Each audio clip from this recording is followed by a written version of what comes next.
So welcome. Thank you everybody for being here today. So this is actually my second time doing the Adobe Canada Roadshow. I'm excited this year because last year when I spoke, we were only live in the new AEM Adobe CMS for about a month or so. Now we've been live for almost 1 full year, so I get to show you a lot of the cool stuff that we've been doing in that year since we've gone live. So my name is Cacciacarro. I'm a senior tech writer and tool specialist at BlackBerry. And yes, to answer your question, BlackBerry still does exist, but we are a very different company now than we used to be. I like to use these conferences as a chance to tell people what BlackBerry does now. So we are now a software-focused company with our hands on a lot of different types of software, and we have a very diverse portfolio. So we do things like automotive technologies, security consulting, and my particular area of the business, which is enterprise software. So I am a member of the Enterprise Docs team at BlackBerry. We create the customer docs for all of BlackBerry's enterprise software products, which are basically just software products that make your life easier as a worker, no matter if you're in a big company or a small company or an independent company. We try to make your lives easier as workers while also protecting your company's valuable information. So my presentation today, and that actually is docs.blackberry.com is our website if you want to pull it up on your phone just to get an idea of the type of content that we produce and what we created on the AEM platform, but I'll also show you that later. So we're going to focus on 4 things today. So first I'd like to tell you a little bit about the challenging situation that we faced as a team and why we chose the Adobe CMS, the AEM CMS, to get us out of that challenging situation. A quick note on branding. So the actual name of the Adobe CMS is the XML Documentation for Adobe Experience Manager, which, as you can tell, is a really big mouthful. So forgive me if I shorten it a little bit and refer to it as the Adobe CMS or the AEM CMS. And as Rohit mentioned, they're working on the branding, so I can't wait for them to make that change. Secondly, I'm going to share some do-it-yourself migration strategies that I think will be useful to any company who's moving to a new CMS, whether it be your very first content management system or the latest in a series of CMSs that your company is working with. Third, I'll give you a bit of a whirlwind tour about how we use the Adobe or AEM CMS day to day, and how we have complete control as tech writers over every aspect of the content creation process. And finally, I'll give you some real-world examples of the innovative, creative things that we've been doing on the AEM platform since we've been live, because we have this level of control. So BlackBerry has a long history with content management systems, and was actually one of the first tech companies in Canada to adopt a content management system and the use of structured data back in 2006. Just to get a tone of the room, how many folks have previously used the CMS or are using one now or may use one in the future? Okay, so a good number. And related question, how many folks have used it or are using it now or plan to use it sometime in the future? Okay, so a good amount of people. I won't dive too much into what data is, but if there's anything I say that's kind of unclear, just raise your hand and I'll clarify a little bit more. But for those who aren't familiar, data is essentially a form of writing in XML. You follow a certain set of rules to ensure consistency across the board and to give you some technological advantages when it comes to generating input. What's data sample? Darwin Information Typing Architecture. The whole idea that is basically fitting content into specific tagging types such that it's consistent across your whole team, and those tagging types can be used in outputs to create consistent PDFs in HTML formats and whatever formats you want. So that's a very simple idea of what data is. I hope that's helpful. So actually, I helped to implement BlackBerry's very first CMS back in 2006 as a co-op student. And then after I got hired full-time, about 4 years later, when BlackBerry made their switch to their second content management system, I was a key player in that process. We remained in that system until 2018, and I actually led the entire effort at BlackBerry to switch into the AEM content management system. So it's not news to anybody that during this time, BlackBerry went through a huge transition. A very big period of change as we went from the world's leading smartphone maker to a smaller company focused on security, connectivity, and enterprise technologies. So that period of transition was very difficult to live through at the company, but it was also a very important time for my team because the software that we had always owned and documented became the core of BlackBerry's strategy. So our team basically became more important than ever. But that period of change had a significant impact on a lot of the other writing teams at BlackBerry. So at one time we had more than 70 writers and editors, all using a single component content management system across many different departments. And we also had a dedicated IT team whose primary job was to manage, maintain, and customize and support that content management system.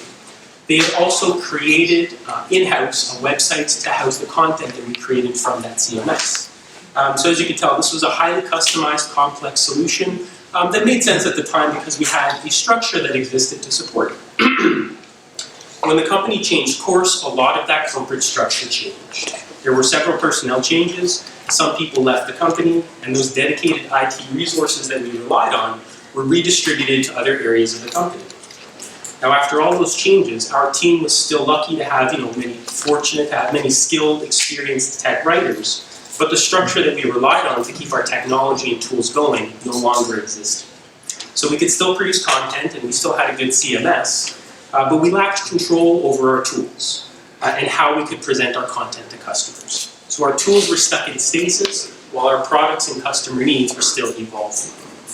The natural solution to this problem would be to look for a new content management system, one that could answer our needs and that would carry us into the future and give us control over every aspect of what we do. So why was the AEM CMS the solution to our difficult challenge? So we researched many different options for a new CCMS, but we kept coming back to the AEM CMS. We actually learned that BlackBerry's web team was already using the AEM, Adobe Experience Manager web platform, to create and manage all of BlackBerry.com. The XML add-on was essentially, it was an appealing option because it would plug in to a complete web platform and give us a CMS that had all of the features that we needed to produce quality content. So it gave us version control, image management, structured authoring, multi-format output, built-in review tools, and localization support. The selling point and the major bonus was that it would also give us all of the tools that we needed to create and maintain a new front-end website on the AEM platform. So with our previous Docs websites, we were always at the mercy of a middleman. Years ago, we had to deal with a third-party web vendor, and that came with its own limitations and frustrations. From about 2015 to late 2018, we were stuck with a website that was developed in-house by a development team at BlackBerry that over time essentially went away. And that system that we were stuck with essentially put us at the mercy of BlackBerry IT. So to give you a quick example of what that was like, imagine that you needed to push a new product name and a new icon to your live website, and you had to wait 3 weeks for that to happen. Very limiting, very frustrating. Only 3 weeks? Only 3 weeks, if we were lucky. The AEM CMS offered a complete end-to-end system where we could rely on BlackBerry's existing web team for support, and then we could do everything ourselves, from content creation to building, launching, and maintaining a new site. The AEM CMS gave us other advantages. It uses a browser-based console, which is ideal for our team, which is spread across many different regions, so many different places in Canada, the States, even in India. Everyone accesses the system in the same way, so we don't have to rely on desktop CMS clients to produce content. We don't have to use virtual machines. Everybody simply accesses the browser and does everything they need to do from that browser-based console. It also offers a built-in topic editor in that web console, which means that we no longer have to use licensed third-party tools like XML or Oxygen to author our content. Every CMS that BlackBerry had used previously had a very clear division between the CMS system where you actually write your content and then the web console that you use to present that content to the world. So in both of our previous solutions, we would basically use our desktop CMS client to author content and then spit out PDF or HTML format in a zip file. We would then log into a separate web console, take that zip file, and manually upload it such that the content could be presented to the world. The AEM CMS gives us something entirely different. A CMS that is fully integrated with the front end. And as a result, it gives you, the writer, complete control over every part of the process, making the whole experience much smoother and more efficient. So we'll dive into this a little bit later on, and I can actually show you what that level of control looks like at every stage of the process. But before I show you how we work in AEM today and some of the innovative things we've been doing in the system, I thought it would be useful to share 3 key migration strategies that set us up for success as we made the transition into the new system. So as I mentioned before, the AEM CMS is BlackBerry's 3rd content management system. The big difference this time around was that we did not have a dedicated documentation services IT team who could handle all of the hard parts for us. It was essentially all on us to figure this out and get it done within 1 calendar year. It was a complicated migration puzzle, which was both very intimidating and very exciting. But looking back on our year-long migration, which basically occurred from when we purchased the solution in October of 2017 to when we went live in the new system, with every writer using the new CMS and our new website launching in October of 2018. So looking back, the DIY approach that we were forced to take actually set us up for future success and made us into a stronger, more versatile team. So what are the DIY migration strategies that we used? So a CMS migration, as you can imagine, is a massive effort. You have to find some way to take this large, daunting project and break it down into manageable, measurable tasks. In my opinion, the best decision my manager made was to form these different working groups, with each group focused on a particular aspect of the migration. So for example, one group focused on the technical specifics of the migration. That was actually my group. That was the hard one. Another focused on how to adapt our localization process to the new tool. Another focused on designing the new website and understanding the core AEM platform so that we can build the new website, and so on. Every writer on our team was asked to participate in the working group that most appealed to their interests. This would be a project where nobody would sit on the sidelines. We wanted everybody involved, contributing to the area that appealed to them most, or where they had the most to offer. So for example, if you enjoyed website design, you could be part of the UX and web working group that would conceptualize and create the new site. If you had an interest in localization, you could have an active hand in forming our new localization processes. So the working group strategy accomplished 3 key things. It forced us to develop a list of tasks for each group and fit those tasks to an overall schedule, assigning them to writers to complete. It kept things moving, gave us tangible goals, and gave us the structure we needed to complete this large project piece by piece. Second, it gave us the opportunity to develop expertise with the new tool. The members of the localization working group became so familiar with how the localization process worked in the new tool that they were able to create a new process that writers could follow step by step to localize their content. For myself, in leading the install and config and migration process working groups, I became so familiar with the tool and how it works under the covers that now I'm able to serve every day as the CMS admin, and I'm able to solve most of my users' issues on a daily basis. Third, it encouraged us to find solutions to problems and challenges by collaborating. So every working group would meet weekly, discuss the issues at hand, share ideas, demo options, and then deliberate and discuss until we came to practical, realistic conclusions. None of the processes that we work today were simply decided by an executive and then imposed on us. All of the processes we use today to edit our content, to review our content, to translate our content, to launch our content, were created by us through collaboration, and we continue to improve them and refine them by working together as a team. So the working group strategy was key to our success because it made us as a team, every single one of us, accountable for every task we had to complete, whether big or small. And it gave us opportunities to develop our knowledge of the new system and how we could use it to make ourselves better content providers. A major tools shift is a great chance to look at the way you do things as a team and to keep and enhance the things that work and discard or change the things that don't work or are no longer needed. So to give you a practical example, in our previous content management system, we had about 6 or 7 different variations of our PDF output format. Each meeting is a particular need of our audience. As we put together our plans for the new output formats in the new CMS, we wanted a single unified PDF output format and a single unified HTML output format. This would cut down on complexity, simplify our relationship with the web developer who would be creating these formats, and allow for a more efficient user experience for our writers. There would no longer be any confusion about what format to use. There would simply be one universal format. Any type of content customization would simply rely on the use of attributes and data val files to control conditions. which was a use of data that we've already been using for about 8, 9 years, 10 years. So it would be a very simple or more of a conceptual change just to get people to realize that they don't have to rely on the outputs to do this sort of thing. You can change the way we do things, use one unified format, and then leverage the power of data to accomplish that goal. So some writers took issue with this strategy because it would force them to change the approach they used for certain types of guides. So to give you an example, we had some training writers that had a specialized PDF output format that would hide certain types of content that is meant for instructors. That's not something you necessarily need a special PDF output format to do. That's something that you can handle easily using conditional text.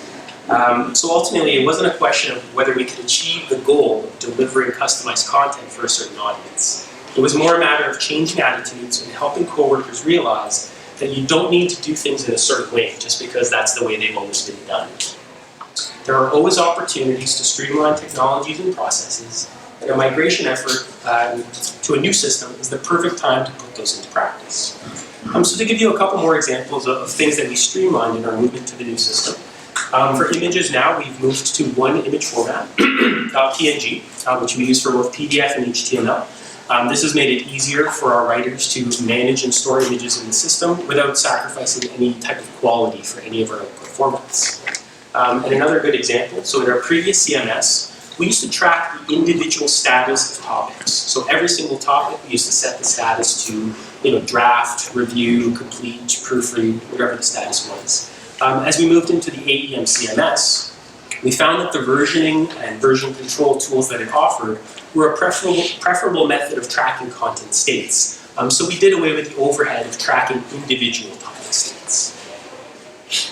So the third and probably most important DIY migration strategy is to develop relationships within your company. So managing the migration as a team of tech writers, there were certain skill gaps that we had to deal with over the course of the migration. So as you can imagine, within our team of tech writers, we don't necessarily have the expertise needed to create new web templates to build a new website or to create a PDF output format or HTML output format. And we didn't have the technical knowledge to create like a migration script that we would need to use to prepare our content, our XML content for the new system. But we knew that there were other groups within BlackBerry that had the technical know-how and skills to accomplish these things fairly easily. So to give you a good example, to create our migration scripts, we reached out to BlackBerry's software development team, the same team that creates all of BlackBerry's software, and we secured the time of a co-op student or an intern who was looking for a challenging, interesting project. So she was very invested, and I worked with her over a period of maybe 3 to 4 weeks to create scripts that allowed us to migrate more than 20,000 topics into the new CMS. To create our new output formats and the templates that we needed to construct our new site, we put a lot of time and effort into building a great working relationship with BlackBerry's web team. We were very clear that our team wasn't there to just add more work to the plate of the existing web team. What we were really after was the initial setup of templates that we could use and HTML and PDF output formats that could simply be set up over the period of a few weeks. And then at that point, simply train us in how to use it and then let us go. We'll run our own show, we'll produce our own content using these templates, we'll use these formats, and after that, essentially they were just there to help us if things went wrong or if we had new ideas for things we wanted the website to do or tweaks to our output formats. So it became a very successful working relationship.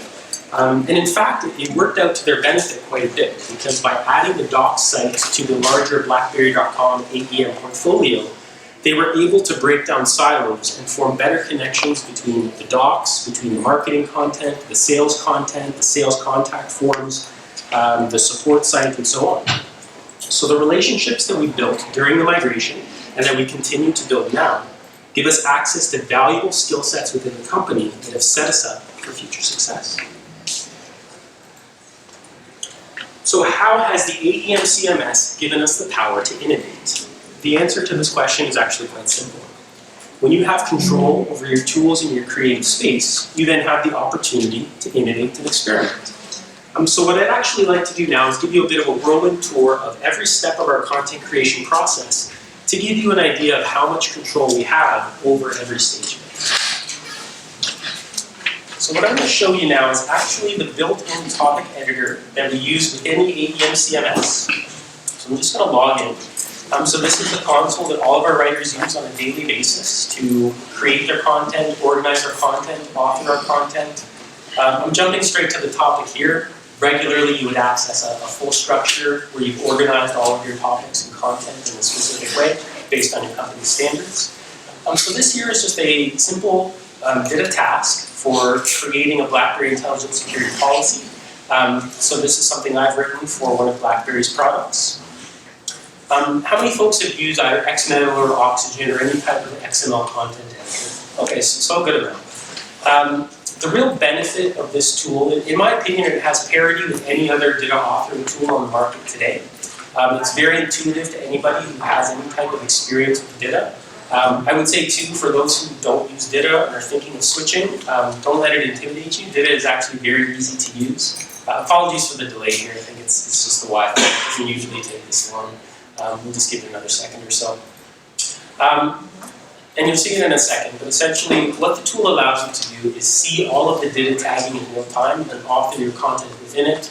You can author it in another tool and then copy and paste it in here if you feel more comfortable doing that. So I'm just going to try this again. So it's context sensitive in the sense that if you want to insert elements, it's very intelligent in terms of it only allows you to insert the elements where they are allowed to go.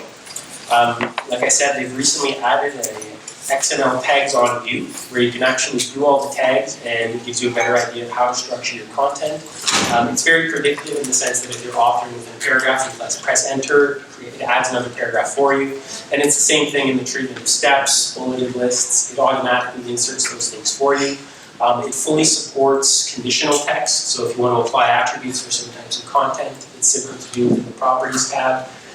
It gives you a color and a highlight to indicate what has attributes applied to it. It's very intuitive in the sense of adding things like images and conrefs. Conrefs are simply just bits of reusable content. Of course, it's not working nice and pretty yet, as I speak to it. Let's give it another second or so. There we go. It only does this when I'm presenting. Seconds. Sometimes when it's over Wi-Fi, it can be a little spotty. So as you can see here, I'll show you on the toolbar while it's loading up the content. It gives you easy-to-use buttons that kick off wizards for inserting things like images, web links, internal links, conrefs. Conrefs are simply little bits of reusable content. BlackBerry actually uses them to insert. So these things here you see in blue text, these are called conrefs. They're just, we use them for all of the product names. So whenever you have to insert a BlackBerry product name or a third-party product name, we have a repo in the system. I can show you that really quickly. We have a repo that has all of these conref objects, and then you simply navigate to the repo and select the one that you want to use. So we have a structure of docs BlackBerry com, and this is our conref repo that has all of our BlackBerry products and third-party products. You simply navigate to it and select the conref you want to insert. For example, here, bends. And just select it and insert it. And it's inserted. This is a bad position to insert it in the title, but you get the idea.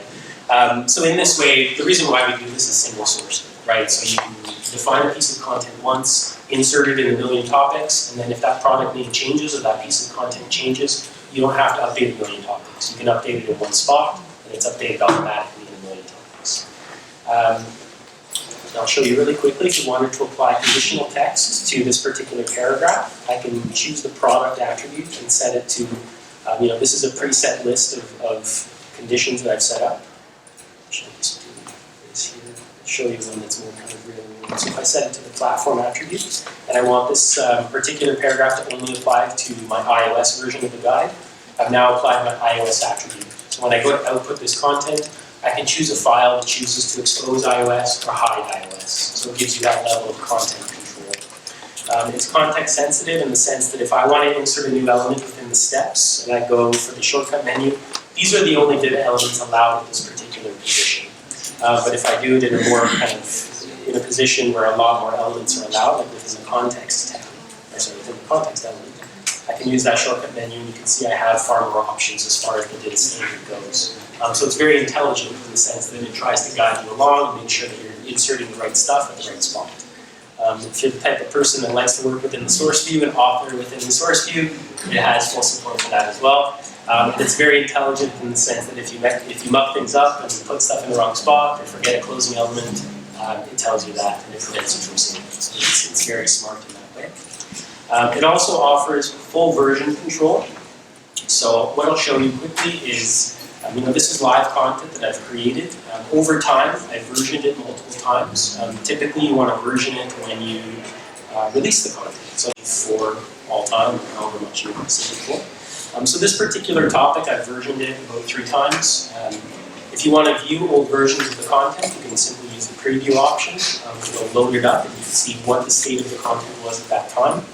You can choose to diff it against another version, so if you want to see what's changed between version 1.0 and version 1.3, what it'll do is it'll pop up this view where it shows you in red the stuff that's been deleted, in green the stuff that's been added. This little period here has been added, and it's hard to see. So it gives you a nice comparison of content. And what I'll show you later when we actually set up the map output is we can do something called a baseline, which basically just says for every topic in my map, what version do you want to use? So it makes it very easy to actually do that. So the next stage in the process is actually, the writers created their topics, they've authored their content.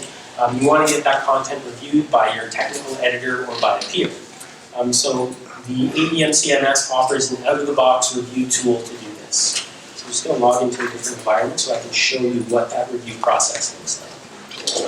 So to kick off with this review, all I had to do was select the content I created, those topics I created, and then just click a single button to kick off a review and assign it to my technical editor.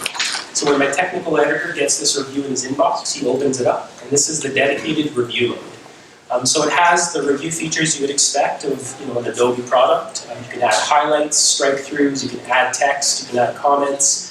For every markup that you do, a record is kept on it on the right side. So you can see when I added the strike-through, I put in the comment with this stuff. Hopefully your editor is nicer. So that's what the editor does, right? So if you have multiple topics in the review, you can flip through it in the review mode to go to those multiple topics, to add your markup, to add your comments. Once the reviewer has completed this process and added their markup, very quickly I'll show you how easy it is. So you highlight, you add a comment, this is amazing. And then a record of it is kept in the right side and saved in the review mode. So once the editor has done their review and finished their markup, they simply close their review task, and then they tell the writer, hey, you're ready to implement. The writer then opens up the topic again in that editing mode that I showed you. They open up a review tab. They can import all of the comments, and at that point it's a simple right-click, accept or reject to complete the edit. And a record is kept in the system, so all these comments you see on the right side, as you accept and reject, you get a little thumbs up or thumbs down to keep a record of what you've done with that edit. So as you can see, this is a very flexible review process. It can be basically made to fit any QA process, because I'm sure all of our companies have different editing and QA processes. This is so simple and this is so easy to use that you can fit it to your existing QA process with no issue at all. So the writer has created their content, they've gotten their content reviewed, they've finished off whatever other reviews are necessary with the SMEs and with proofreads.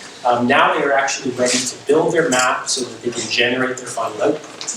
This is the map building tool that's offered again out of the box within the ADM CMS, the same console. You don't have to go anywhere else to build your map. So this is again my administration guide for BlackBerry Intelligent Security. This is a live production map. I'm just going to flip into edit mode so I can give you an idea of how easy it is to actually build a map in the system comprised of data topics. So as you can see here, I have my repo on the left side. As it's just loading up, I'm going to show you how you can actually navigate to content to simply drag and drop it. There we go. So the way we've organized all of our content in the system, it's a simple structure of docs, BlackBerry Com, English, and then our group is enterprise. At that point, we've organized it by our various products. So let's say I want to go into this product. Then it's organized by guide type, and then it's organized by chapter or theme. Within your organization, you can choose whatever structure you want for your content. So it gives you a lot of control over how you choose to store your content and the standards you want to use within your team. To simply add topics is as easy as just a drag and drop. You can move it in, you can move it out. If you want to choose a whole group of topics and move them together as a group, you can do so. If you want to move content to a different position in the map, you can do so very easily. If you want to delete something from the map, you simply click it and delete it. If you want to apply an attribute at the topic level, you can choose whatever the attribute is that you define. So again, I'll choose platform and iOS. Make sure I don't save this because this is my production now. You can click done, and now I have an iOS condition applied to that topic. So when I run my iOS output, it's going to show. If I run my Android output, it'll strip it from the output and it'll show. So I mean, these are features that everybody's seen in easy-to-use WYSIWYG tools. It's as simple if you can drag and drop and click arrow buttons and move stuff up and down. You can use the map editor to build the structure of your map. I'll close that now so that I don't screw up my production content. So the next stage in the process is actually generating your content. You have your raw XML content. The next step is to actually produce a PDF or to produce your HTML. Within the company, we work with our web team to create the HTML output and the PDF output. When it comes time to generate the final outputs, we duplicate them and we set up what's called the map presets. The map presets is something you only have to configure one time. And it's basically just as simple as saying, what do I want this output to be called? What do I want this to be called in the URL path for HTML? Or what do I want the file to be called or named when I create the PDF? Where do I want to store it in the system? What data file do I want to use? For those not familiar with data files, it's just a record that says what conditions do you want to show, what conditions do you want to hide.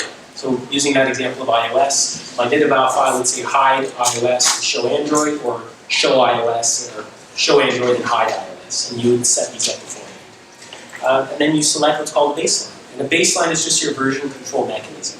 All the baseline says is for every topic in your map, use this particular version that you've saved and set in stone. And the tool gives you very easy ways to set your versions, because you can say, give me the version of all of the topics as of today, this particular minute, and it will search the system and pull up those versions, and you can save the baseline. So you only have to set the map preset one time. And then to generate it is as simple as a single click. You just choose the outputs you want, you click on generate, and then you go to your outputs tab and it'll give you a timer that shows you how long it takes to produce. PDF usually takes maybe 10 to 20 seconds. HTML or ADM sites can take a little bit longer depending on the size of your map. I don't expect this one to take too long because it's not a huge map. And then you have, that was quicker than anticipated, 14 seconds. So I can show you really quickly what the PDF format looks like. And I mean, the beauty of it too is that the writer doesn't have to worry about any of this format. They just have to worry about the quality of the content and following the rules of data. Everything else is handled by the PDF editor. It handles the cover page, it handles the TOC, it handles the formatting, the structure of tables, and whether you want shading or not, the fonts, the leading, the appearance of certain elements, how graphics are handled, the alignment.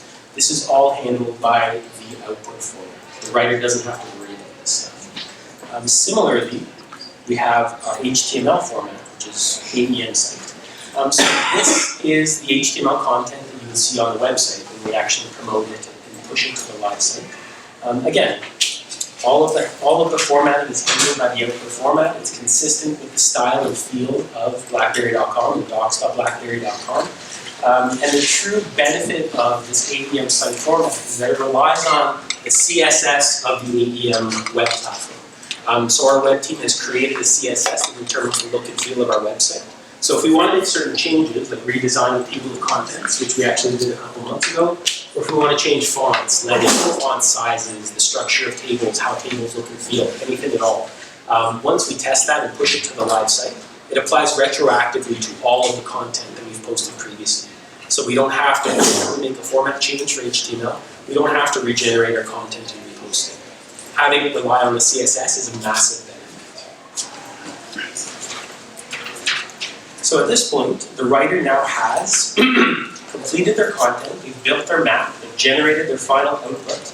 At this point, they now jump into the actual construction of the website. So here's when they run into using the platform to actually build the product page. page. So the way our site is structured is that you get to the landing page, you choose your product, you get to a product page, and then you can choose what doc you want to view. So the writers ourselves, we simply use web templates that were set up for us by the web team, and we copy and paste the web template and populate it with what we want for that particular product. So as it loads up in a second, I'll show you what I mean by that. And it's very much so a WYSIWYG editor. Anybody can use it. It's fairly easy to train all of our writers in how to use these templates. And all it consists of is a number of components that you simply populate. So for example, the header you see here, it's just called a hero component. For the hero component, you just drag and drop the image that you want to use for the banner. You configure fields to say the product name, the description of the product. There's a component for this button that I can show you in 1 second, where you just click it and then you configure and you say, what do I want the text to be on this button and what do I want it to link to? So I'm just going to flip into edit mode here. And likewise, for everything you see on this page, it's a collection of components that you can click and configure to add text, to add icons, to control things like sizing. There we go. One more second here. It's going to light up every second now. Again, this only happens when I actually have to show a group of 100 people. So it's very much what you see is what you get. This isn't the final formatting. There's some other tweaks and improvements that happen when you actually push it to the live site. But obviously you can tell the writer can use this template to construct what they want, right? To drag in the product icon, to define the product name, to add a description, to configure product fields. So we'll do a quick refresh here. So really all it is a click and configure. Again, we'll wait another second while it lights up. But ultimately the most important part of the product page are these boxes here. They're called product components. The beauty of them is that you can simply click it. Again, you define the icon that you want. We use a different visual icon for all of our different deliverables. You define different text types to say the name of the guide, the description of the guide. And then we can actually click on the product box and use it to link to our generated input. So this release notes box here. There we go. All right, so see how everything, as I move over it, it gives me these highlights. So this is simply a text box that I can click on the pencil icon to configure it. This is a button component that I can click on the wrench and I can define what do I want the name of the button to be, what do I want it to link to, do I want to center it, what color do I want it to be. And these product components are the most important ones for us writers because they are actually how you connect your web page to your generated content. So previously I've generated and stored the release image in HTML and PDF.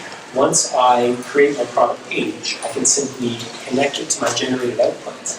And when my customer goes to that page and clicks release notes, I can open that generated release notes delivery. So hopefully that gives you a good idea of kind of the end-to-end. So at this point, once the writer has created their product page and they have finished linking it to their generated output, the next step is to simply follow some simple button clicks to roll out their web page and generated content with staging path, get it approved by your manager, and then to actually put it on the live site, it's simply clicking something in that path and then clicking a publish button and following a quick wizard to actually publish the live content to the site. This whole process I showed you end to end. We don't rely on the web team to do this for us. We don't rely on any kind of IT guy to serve as a gateway. I can do it as the writer, right? I author the content. I create my map. I generate my content. I build my web page. I link it all up. I get it approved. I promote it and I publish it to the live site within a QA structure that exists only within docs, right? If there's a problem, we can go to the web team. If there's something new that we want to do with the templates or there's something new we want to do with the output formats, we talk with the web team and we see what's possible, but we have complete control over every piece of this process. So now that I've given you some context for our creative space, I can dive into some of the innovative things that we've been doing with some web content. So the first example is actually something quite simple, but simple ideas can sometimes go a long way. So I attended a Tech Writer conference earlier this year, and the keynote speaker, his name was Adam Toporek, and his session was named Be Your Customer's Hero. And it was all about practical strategies for making your documentation more useful for your customers. And he shared some data to prove that one of the key uses of technical docs is to help customers evaluate the business value of your product. And that made me think about how BlackBerry's docs address real-world value. Our docs have always been very good about stating the value of our products. For example, saying this product will make your communication more efficient and more secure, but they tend to stop short of the general, and they don't give the real world use cases that prove that value. So I talked to the team that creates the marketing content and the marketing pages for BlackBerry.com, and they also use the ADM platform. And I found that they actually have a full repo of customer success stories in different formats, like PDF and video.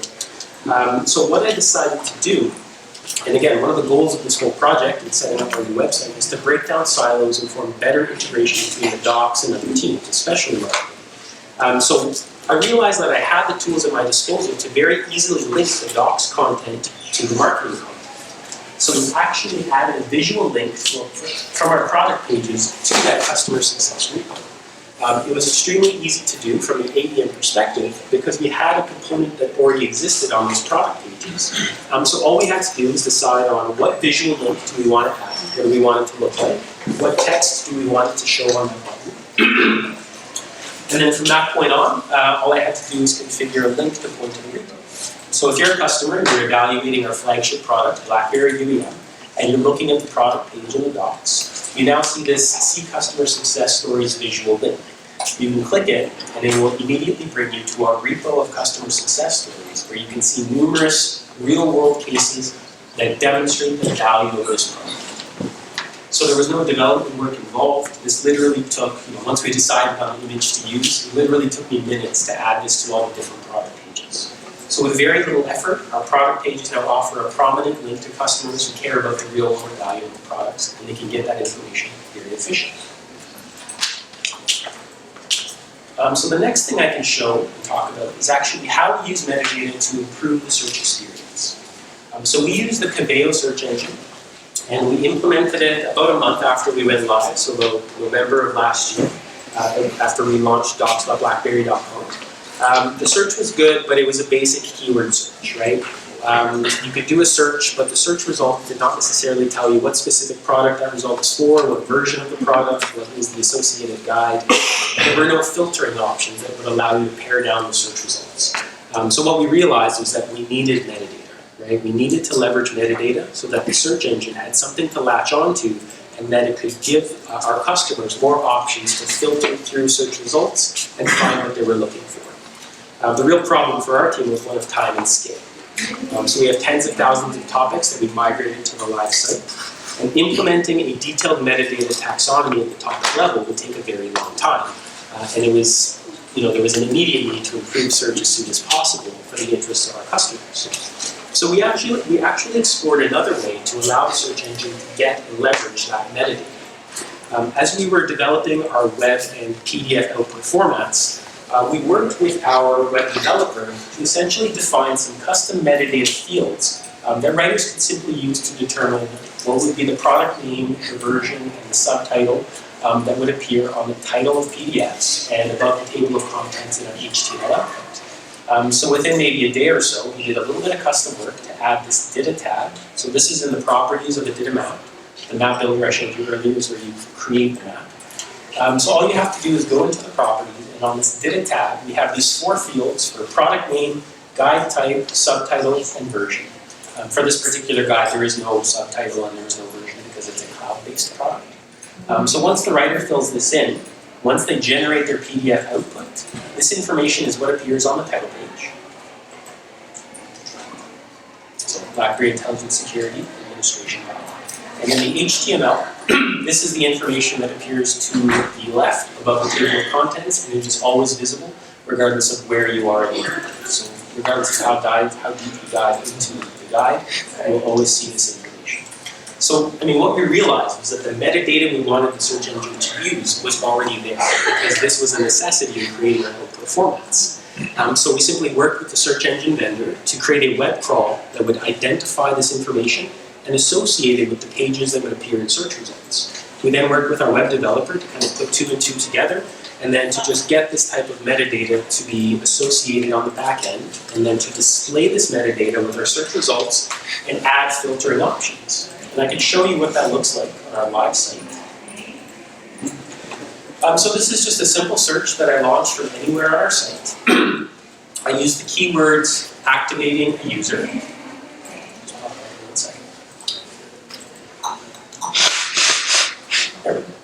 So as you can see in that search field, the keywords I used were activating a user, and it's produced almost 20,000 search results based on keyword matching, typical search engine logic. But as you can see, with every search result, I now have product metadata, version metadata, guide metadata, and I have these handy filtering options on the left. So if you know you care about the BlackBerry UEM product in version 12.11, you now pare down the search results to just what you want. And likewise, if you know you want to see the configuration guide, it pares down those results even further. So when I started, I had almost 20,000 results. Once I've applied these metadata filters, I now have almost just 200 results, but generally the first 1 or 2 pages is what you're looking for. So in this way, with no extra effort required by our writers, we were able to offload the metadata taxonomy to the search engine itself, drawing on the information that's already built into our AEM outputs. It's an efficient, lightweight process that has dramatically enhanced the search experience for our customers.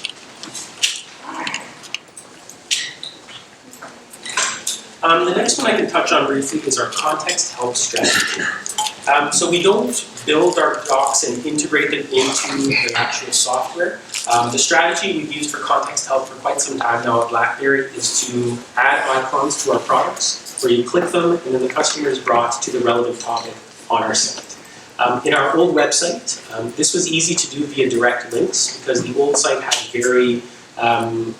very predictable URL structure. So it consisted of the domain, the product, the version, and then like a string that we could customize.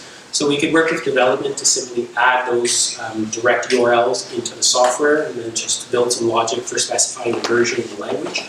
And you basically had direct links from the software to our website. More or less, this did transition to our new AEM website, but there was a little bit more of a challenge because the URL paths could get a bit longer depending on how deep you are in the map, and they were a bit less predictable. So what we decided to do was instead of use direct links, we actually leveraged redirects that we could control as a docs team. I'll show you really quickly what our actual website structure looks like from the back end. So this is within AEM, in the core AEM platform. It's called the Sites area. And this is where you build your whole website in whatever structure you decide on. As you can see really quickly here, the rough structure that we follow is docs.blackberry.com, and then you have your language landing page, our category pages, our product pages, and the version pages. These version pages are actually what we have created using that web template that I showed you earlier.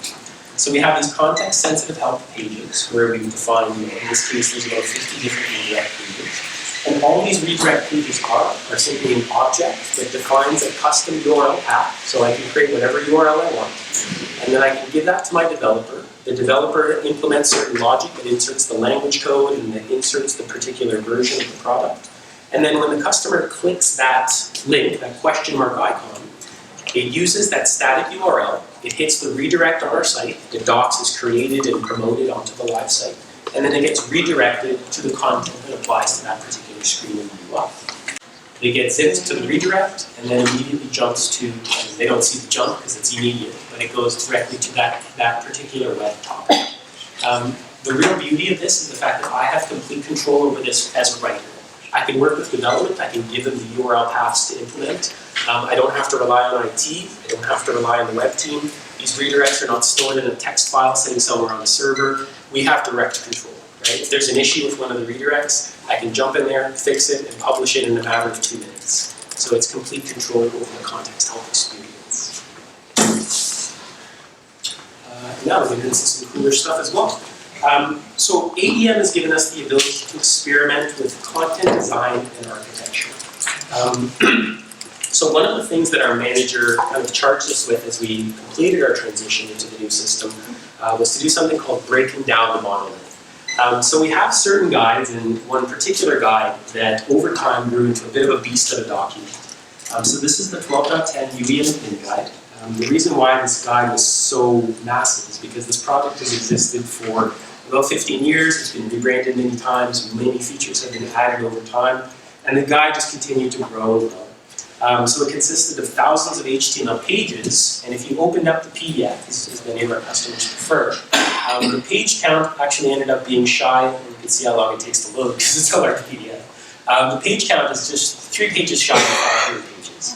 So you can imagine that that's a bit of a bear. If you're not familiar with the guide and what to find in it, it can be difficult to just use the tools on hand to find what you're looking for. So the reason why we called it breaking down the monolith is because we wanted to take this beast and use the tools at our disposal to make the content easier to navigate. So we got together as writers, we workshopped, and we thought about how we could use the tools we already have, not requiring any new development work at all, and how we could use the tools to make this content much easier to digest and work with.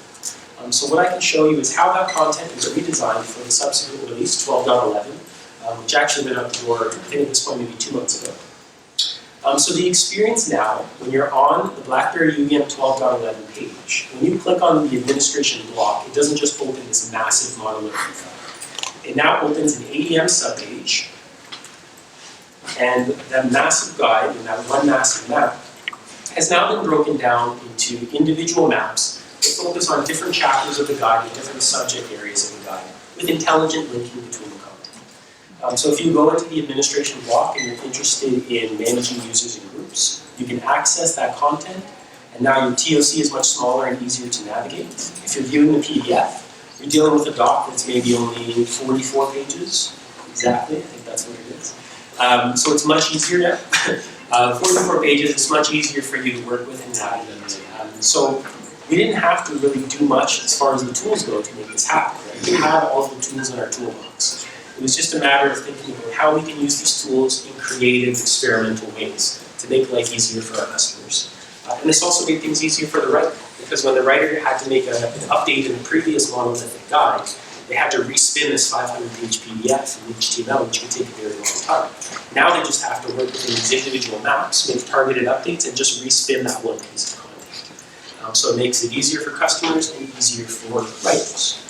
And what I actually did was play around with this concept, but kind of in reverse. So I write a lot of SDK documentation for developers, and for most of those products, I have a single one-stop shop guide, the development guide. I was always very happy with the structure of my guides, but I wasn't necessarily happy with my product pages. Because you go here, and you know, the development guide is just one block on the page, right? There's not necessarily an indicator here that this is the most important content that you should go to find what you're looking for. Once you open it, you can access all that content, but I wanted to find a better way to surface all of the different pieces of that guide to give a better signpost to my customer, to my developer. So I redesigned it for the 6.0 release, which went out the door not too long ago, maybe 3 or 4 months ago. So what I did was kind of use the AEM web template to kind of explode that one guide, right? So in this case, I didn't create all these different maps. All I did was simply create one map, still generating one map, one PDF output, one HTML output. But now I use all of these different blocks to link to the different chapters of the guide. So as soon as the developer comes to this page, if they want an overview of the product, they simply click this block and they jump to the overview chapter of the guide. If they're interested in some of the optional features, they can jump to the optional features chapter. So with the same amount of effort on my part, I have now created better indicators and signposts for my customers to find the content that they care about. And this was all made possible by the flexibility of the AEM CMS and the AEM core web platform. And the last thing I'll speak about is this idea called a workflow. So again, this is an idea that actually came out of that session that I spoke about earlier at that typewriter conference with Adam Toporek. And he made a couple points that really hit home, because he made the point that our job as tech writers is often to help customers when they're at their most frustrated. They've tried to use the product, it didn't go well, so now they're consulting the docs. So sometimes they're coming at it already frustrated. Right? He made 2 really good points. One is that our job as tech writers is to do our best to alleviate this frustration or to anticipate it and prevent it from happening. And the second point is, and this was one that kind of really resonated with me, don't be afraid to experiment in very targeted ways with a more conversational, kind of human tone in your client, because that can go a long way towards alleviating frustration. Because if you just read a dry technical doc, which I often write, so that's my day job, if I experiment with this more human language, maybe it can help me form a better connection with that hassled, frustrated customer, and then go a long way towards alleviating that frustration that they're experiencing. So as soon as that conference was over, I got back to work, and one of the first emails I got was a reach out from support, and they basically asked us to update a video that we had on our docs site. It was somewhat of an older video about how to activate a device. And in order to update that video, it would actually take about 3 to 4 weeks worth of effort, unplanned effort, because you would have to re-record it, update all the screenshots, update the voiceover, find a resource to do all these things, so it would not be a quick turnaround time. So I started to think about how we could use the ADM tools at our disposal to meet this hassle the customers need and to avoid it and get rid of the frustration. So it would take 4 weeks to do a video, but I could turn around a targeted ADM web page about that specific thing in about a day's time. So we started to play around with this idea of a content workflow. The workflows are basically focused on this idea of being a targeted alternative to traditional long-form docs. It would be a single web page that would use clear, sparse instructions, conversational language, and carefully selected screenshots to take a potentially complex task and to simplify it and essentially hold your customer's hand and guide them through it. And then at the end of it, you can give them a gateway to your full technical documentation. So we worked with the web team to create a new template for these workflows that our writers could use very easily. And I can show you what the first workflow that we released looks like. So this lit up about 2 months ago. So this is our very first workflow, and it's about activating your device, in this case an Android device, and installing our email client, BlackBerry. So as you can see, it makes use of very carefully selected screenshots paired with very sparse specific text. It adds kind of tips there to kind of give you extra information. We try to use more kind of conversational language. We limit it to 10 steps or less. It's very minimalist in the sense that we're not covering like the technical docs, every option or every caveat. We're just giving you a simple path to accomplish a specific goal. And at the end, we say, that's it, you've accomplished it. If you want to learn more about this product, here's where you can access our full set of technical docs. So I think we get a lot of wins from these workflows, right? It creates an easy to follow resource that support can easily share with customers. It can be produced and posted in a matter of days. It uses screenshots, which we typically avoid in our long-form docs because they are expensive to translate and they're hard to keep up to date. It gives us a new way to connect with our customers and directly address pain points of the product. So I can talk to support, I can get a list of the top 10 call drivers, and then I can work with the team to turn around 10 workflows that address those pain points of the product. And it can serve as an effective gateway to the full documentation for a project. And I'll just speak really briefly about what's next for our team. So what are the innovative things that are on the horizon, and what are we looking at now? So first, we're actually looking at adopting Adobe Analytics. So we use Google Analytics today to collect information about how customers are accessing and using our content. The hope is with the switch to Adobe Analytics, an integrated solution, we improve both the quality and quantity of that information, and we can use it to make targeted improvements to our site. At BlackBerry recently, we've had a lot more of a focus on improving the accessibility of our Docs website. Now that we've lit up in October of 2018, we've been live for a bit less than a year. Now we can put our efforts into improving the accessibility score of our site. We use a product called Site Improve, which scans the website, gives you kind of an accessibility score and tells you targeted ways to improve the accessibility of your site. AEM actually offers a Site Improve plugin, and the idea is over the next little while I'll be trialing that plugin. And the hope is that we can integrate it into that process. Once the writer constructs their web page, they can use this plugin to identify items and things that they've added on the page that may have an accessibility aspect to it. And you can make those fixes even before you light up your content on the website. And the last one is actually the one I'm personally most excited about. So again, at that Tech Writer conference earlier this year, a couple members of the XML Documentation for EndtoEnd team presented on this idea of content as a service. And this is kind of my rough explanation or diagram to explain the concept. But essentially the whole idea is that you would offer and store content in the CMS as you normally would. Then you do a little bit of magic to prepare that content. And then you have front-end channels like a website or an app that can leverage APIs to call that content based on what the customer has decided to search for or selected. And it pulls that content, formats it, and it presents it to that customer at the moment of need. So my idea, how I picture it right now in my head, is basically, BlackBerry produces a lot of compatibility matrix content, which are just simple tables where you choose a certain product, And if you want to see stuff like your OS compatibility information or your Windows Server compatibility information, it's a table that lists all of the different versions and says which ones are supported, which ones are not supported, which ones have limited support. So in my mind, the customer would go to the compatibility section of docs.blackberry.com. They would choose from a drop-down the product they're interested in. From another drop-down, they would choose what particular compatibility subject they're interested in, like OS or SQL Server or Windows Server. And then it would use APIs to reach into my content, grab the particular piece of selected, and they can do that because of metadata that I apply on the content, formats it, and then presents it to the customer immediately. So hopefully that goes well, and I can show it to people next year. So that's it. That's everything I had to present. Thank you very much for being so attentive and for listening.